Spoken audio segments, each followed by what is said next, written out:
जय हिंद प्यारे बच्चों, मैं सद्दाम वारिस वासी एजुकेशन में आप सभी का स्वागत करता हूं। प्यारे दोस्तों, आज हम लोग पढ़ेंगे धातु एवं अधातु 8 class science Bihar board chapter 16। ठीक है, शुरू करते हैं। पहला क्वेश्चन है, ऑप्शनल क्वेश्चन है, निम्नलिखित में से किसको पिघलाकर नया रूप दिया जा सकता है? लोहा होगा क। दूसरा देखते हैं, निम्नलिखित में से किसको पीट कर चादरों के रूप में परिवर्तित किया जा सकता है? तो जिंक होगा। ठीक है, निम्नलिखित में से किसे पतले तार में परिवर्तित किया जा सकता है? तो सोना होगा। सोना को पतले तार में परिवर्तित किया जा सकता है। निम्नलिखित में से कौन सी धातु मानव रक्त में पाई जाती है? तो क होगा लोहा, आयरन। निम्नलिखित में से किसको पिघलाकर नया रूप दिया जा सकता है? लोहा ही होगा। क्वेश्चन ये रिपीट हो गया 2 बार। ठीक है, ऊपर भी दिया है ये। चलिए आगे बढ़ते हैं, रिक्त स्थानों की पूर्ति करें।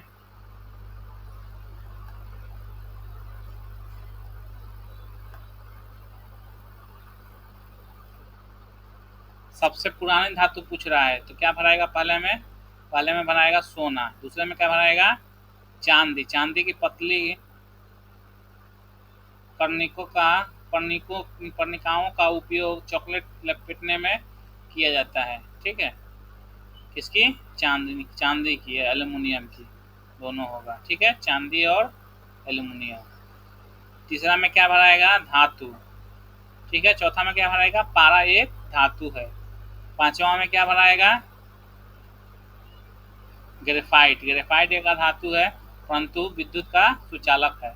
अधातु होते हुए भी विद्युत का सुचालक है। चलिए दोस्तों, अब देख लेते हैं क्वेश्चन नंबर 3, सत्य या असत्य। देखिए पहला क्वेश्चन है, सामान्यतः अधातु अम्लों से अभिक्रिया करते हैं। नहीं, गलत है, ये फॉल्स है, ये कोई जरूरी नहीं है। सोडियम बहुत अभिक्रियाशील धातु है, ये सही बात है। 2 नंबर, कॉपर जिंक सल्फेट के विलयन में से जिंक विस्थापित कर देता है। गलत है। लकड़ी ऊष्मा का सुचालक है, ये भी गलत है। लकड़ी ऊष्मा का सुचालक नहीं होता है। कोयले को खींचकर तार प्राप्त किया जा सकता है। नहीं, ये भी गलत है। ये सब गलत है, कोई दिक्कत? चलिए आगे बढ़ते हैं।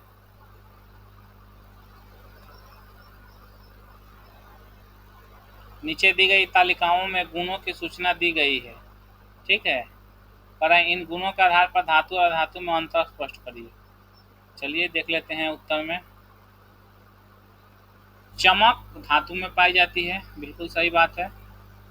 तन्यता धातु में, आघातवर्धनी धातु में, कठोरता धातु में पाई जाती है, ऊष्मा की चालकता धातु में पाई जाती है, विद्युत की चालकता धातु में पाई जाती है। ठीक है, आगे बढ़ते हैं और अगला क्वेश्चन देखते हैं।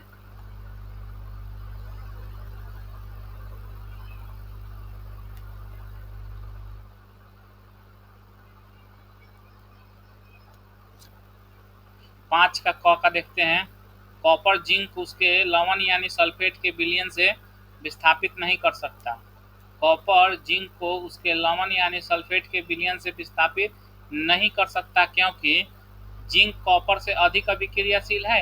एक अधिक अभिक्रियाशील धातु कम अभिक्रियाशील धातु को विस्थापित कर सकता है, परंतु कम अभिक्रियाशील धातु अधिक अभिक्रियाशील धातु को प्रतिस्थापित नहीं कर सकता है। ख नंबर देखते हैं, फास्फोरस को पानी में रखते हैं जबकि सोडियम और पोटेशियम को मिट्टी के तेल में रखा जाता है।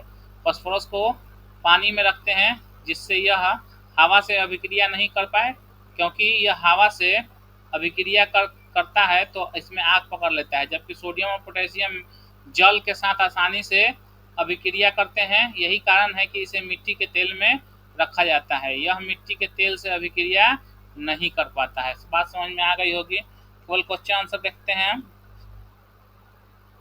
ज़्यादा आपका टाइम वेस्ट ना हो इसलिए जल्दी जल्दी कंप्लीट कर लेते हैं। किसी को पीडीएफ चाहिए तो व्हाट्सएप कर सकता है नंबर पे 81 78, 78, 16, 11। ठीक है, चलिए 3 नंबर देखते हैं। नींबू के अचार को एल्यूमिनियम के पात्रों में क्यों नहीं रखा जाता है? नींबू के अचार में अम्ल होता है और उसको धातु से बने पात्र यानी एल्यूमिनियम पात्र में नहीं रखा जाता है, क्योंकि ये धातु उन अम्लों से अभिक्रिया कर हानिकारक पदार्थ लवण और हाइड्रोजन गैस बनाते हैं। इस प्रकार खाद्य पदार्थ खाने लायक नहीं रह जाएगा, इसीलिए नहीं रखते हैं। नीचे दिए गए कॉलमों को मिलान कीजिए। चलिए देख लेते हैं मिलान करना।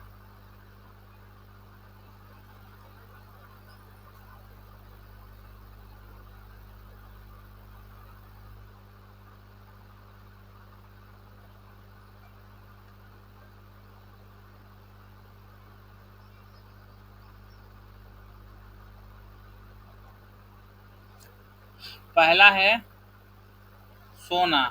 सोना का क्या बनेगा? आभूषण बनेगा। आयरन का क्या बनेगा? मशीन बनेगा। एल्यूमिनियम से क्या बनेगा? खाद्य सामग्री लपेटा जाता है। कार्बन से क्या होगा? ईंधन। और तांबा से क्या होगा? बिजली के तार। पारा से क्या होगा? थर्मामीटर। मिलान हो गया, देख सकते हैं लोग।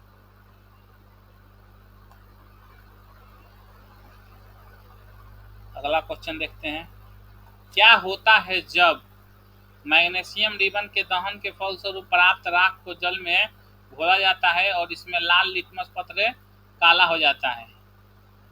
तो क्या होता है? देखिए, मैग्नीशियम रिबन के दहन के फलस्वरूप प्राप्त राख को जल में घोला जाता है और इसमें लाल लिटमस को काला नीला हो जाता है, जो कि क्षारीय होने का सूचक है। यानी उसके राख को पानी में मिलाने के बाद घोल क्षारीय गुण के हो जाते हैं।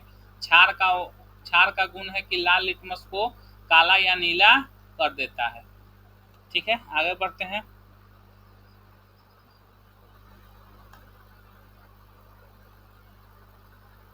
देखिए, मैग्नीशियम और ऑक्सीजन का अभिक्रिया करके मैग्नीशियम ऑक्साइड बनाया, उजला पाउडर।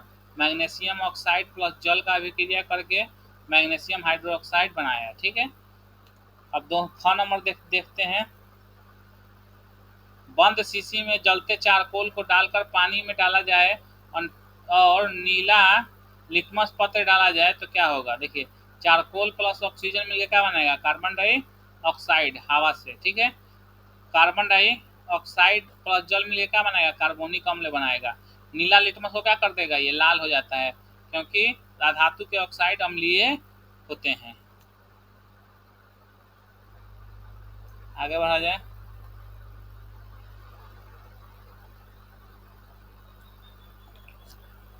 अगला है, गोलू ने एक बोतल में सोडियम हाइड्रोक्लोराइड का विलयन बनाया और इसमें लोहे के कुछ पिन डाली। एक जलती हुई माचिस की तीली शीशी के मुंह पर रखा तो पॉप ध्वनि के साथ माचिस की तीली भग भग करके जलने लगी। बताइए कौन सी गैस थी?